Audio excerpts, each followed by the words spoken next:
Iris Doyle stood outside Ironclad Cycle Repair for 11 minutes before she worked up the nerve to walk in. A folded piece of notebook paper held so tightly in one hand that the creases had started to tear. It was mid-morning, the shop's bay doors already open to the July heat, 3 motorcycles up on lifts inside, and the sound of an impact wrench cutting through the otherwise quiet street. She was 23, wearing a long-sleeved shirt despite the weather, sleeves that rode up enough when she finally lifted her arm to knock, to show a ring of yellow-green bruising around her wrist that had clearly been there for weeks rather than days. She could not tell Gideon Wexler any of that herself. She had not spoken a single word out loud in 4 months. She handed him the paper instead. "Can I work here?" It read, in handwriting made unsteady by more than nerves. "I can clean. Do inventory. Anything. I don't talk, but I work hard. I promise." What Gideon Wexler and the rest of his chapter learned over the following 2 months about exactly what had happened to the young woman standing in his doorway would leave every one of them considerably less certain that they had ever understood the worst things people were capable of doing to someone this young. Ironclad Cycle Repair sat on the industrial edge of Danforth, a mid-sized city that had, like a lot of places its size, a stretch of highway running through it that made it useful to more than the traffic any one official ever tracked. Gideon had owned the shop for 18 years, president of the local chapter for 11 of them, a broad, quiet man of 55 who had learned, over 3 decades of writing, to read a person's condition faster than their words usually let them explain it. His own daughter, Marisol, was 22, away at nursing school 2 states over, and Gideon had spent enough years raising a daughter alone after his own divorce to recognize certain kinds of fear on sight.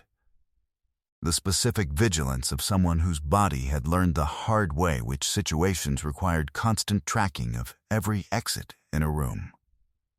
He read Iris in about 4 seconds. The bruising, the way her eyes tracked the shop's open bay doors like she was memorizing every possible exit before she'd fully stepped inside. The particular flatness in her expression that he recognized, distantly and uncomfortably, from a cousin who'd come home from an overseas deployment, carrying considerably more than his uniform. He did not ask her a single question that first day beyond whether $9 an hour and Tuesday through Saturday worked for her schedule. She nodded.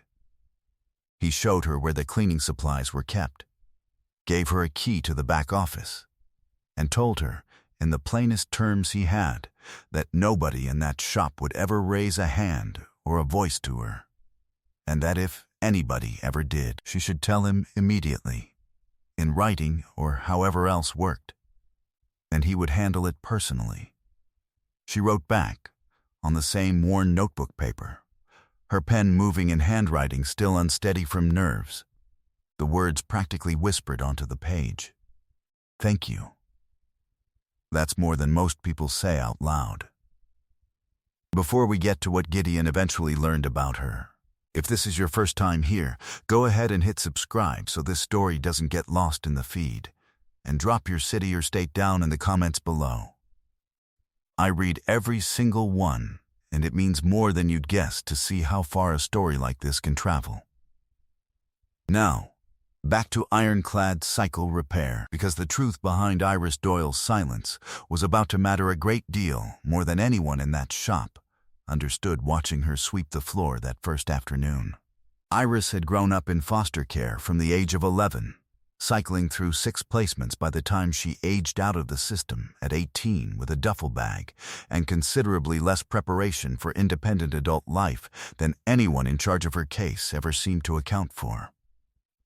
None of her placements had been abusive in any way the system formally tracked, which was its own kind of quiet failure. She had never stayed anywhere long enough to build the sort of stable adult relationships that might have given her somewhere safer to land once she aged out, or someone to call when the job offer at 19 turned out to be something else entirely.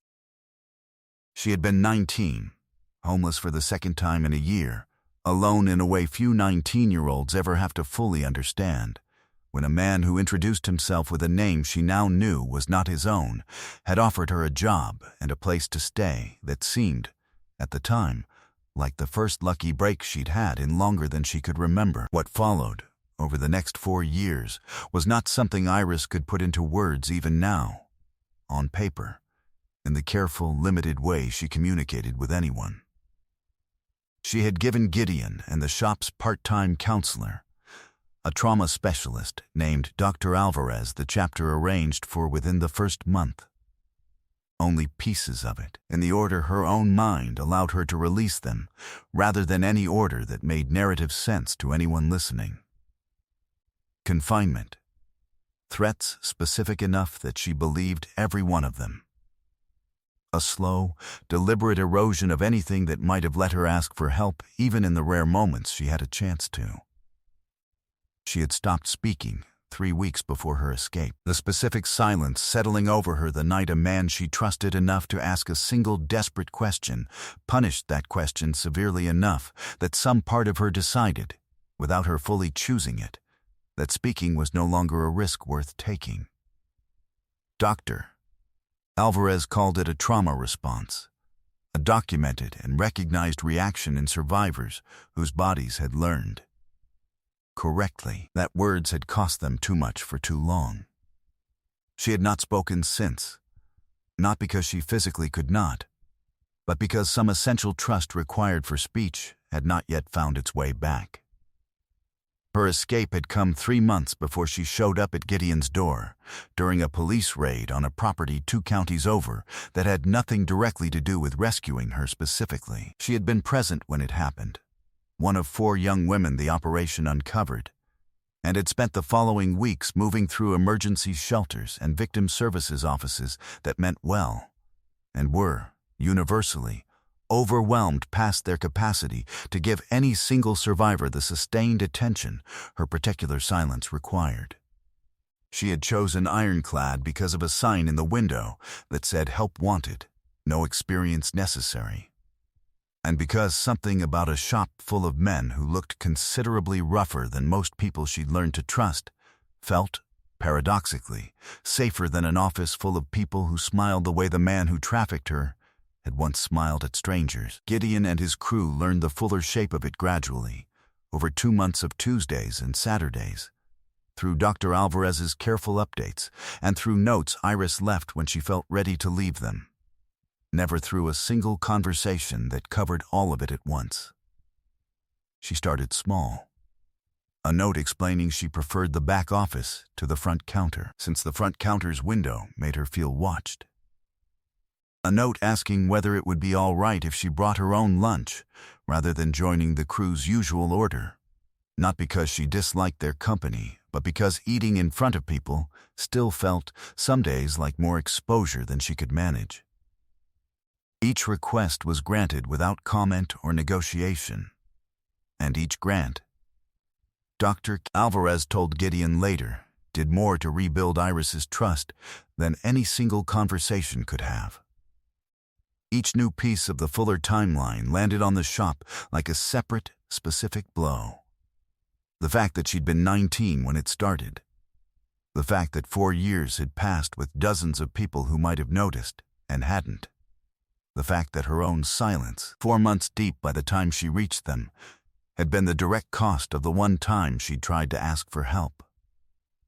Walt Simmons, the shop's oldest mechanic, had to step outside the first afternoon Dr. Alvarez shared the timeline in broad strokes, standing in the parking lot for several minutes before he trusted his own composure enough to go back inside. Gideon himself, a man who had not cried in front of another person since his own father's funeral 15 years earlier, felt his own composure break completely upon learning her actual age when it all began.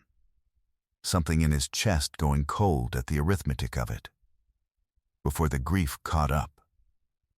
She was 19, Gideon said. Once he'd found his voice again, the same age as my own daughter right now. The whole shop had gone quiet around him.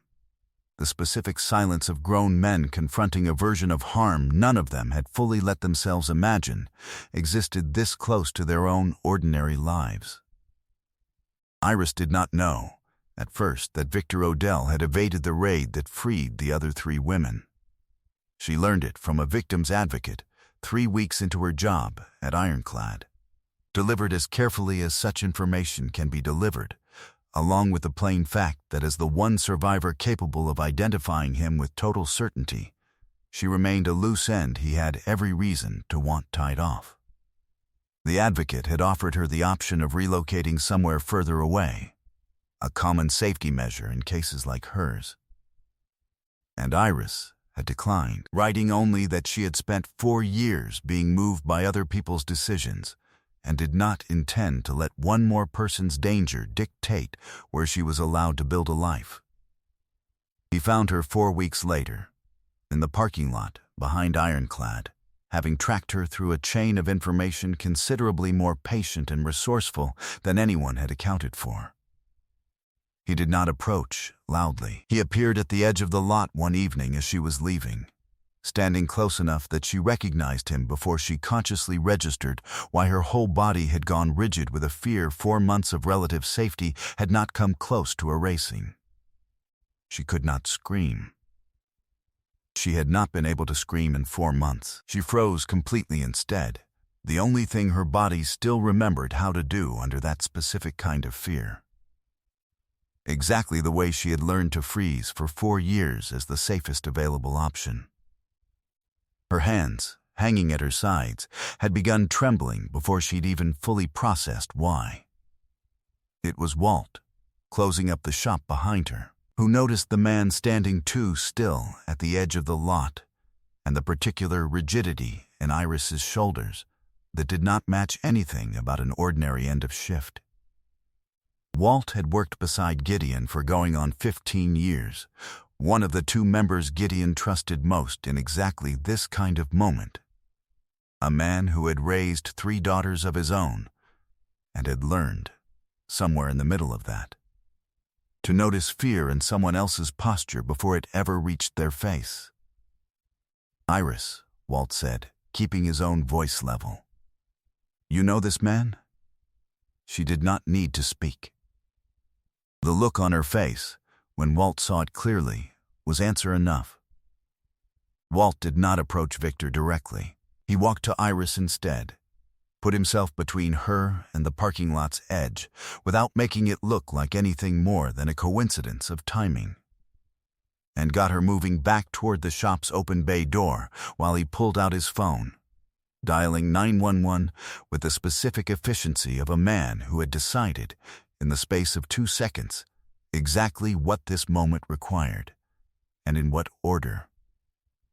Victor took a step forward, calling Iris's name in a voice pitched for familiarity rather than threat, the specific tone of a man who had spent years training her to associate his voice with obedience rather than danger. "She doesn't know you," Walt said, stepping fully into the space between them, his own 6-foot frame squared toward a man who outweighed him by considerably less than Victor seemed to have assumed going in. "Whoever you think you are to her, that's over. This isn't your business," Victor said. "Made it mine the second you showed up at her job," Walt said, "which, by the way, a federal task force has been looking for you to do for about 3 months now." Gideon came out of the shop's office at a run, having heard Walt's raised voice, and 2 other members followed within seconds, closing a loose half-circle around the lot's edge that gave Victor exactly nowhere useful to go before the police, already alerted by Walt's call the moment he clocked the situation, arrived considerably faster than Victor had planned for. Victor's own composure, so carefully maintained through years of controlling considerably more vulnerable people than a shop full of grown men, had nowhere left to go once he understood the odds had shifted entirely against him. Engines. That was the sound that reached the lot next, though this time it was patrol cars rather than motorcycles. 3 of them rolling in with the specific urgency of officers who had been searching for this exact man for months and had not expected to find him standing in a motorcycle shop's parking lot at closing time. Victor Odell was arrested that evening without further incident, the task force finally closing a case that had been open considerably longer than anyone outside it realized. Iris's testimony, delivered over the following months, first in writing and eventually, haltingly, in her own returning voice, became the piece of evidence that connected Victor conclusively to 3 additional victims investigators had not previously been able to link to him. The lead investigator on the case would later tell Dr. Alvarez that Iris's written statement, submitted months before she managed to speak a single word of it aloud, was among the most detailed and internally consistent accounts her office had received in a case of this kind. A fact, she said, reflected considerably more courage than most people would credit to someone who could not yet raise her voice above a whisper. She said her first word out loud in 5 months on the day of Victor's sentencing, a single guilty repeated back to her by the judge that she found herself, unexpectedly and without planning to, having whispered under her own breath in the courtroom gallery. Gideon heard it. He did not say anything about it in the moment, understanding correctly that drawing attention to it might undo whatever fragile permission her own body had granted itself moments earlier.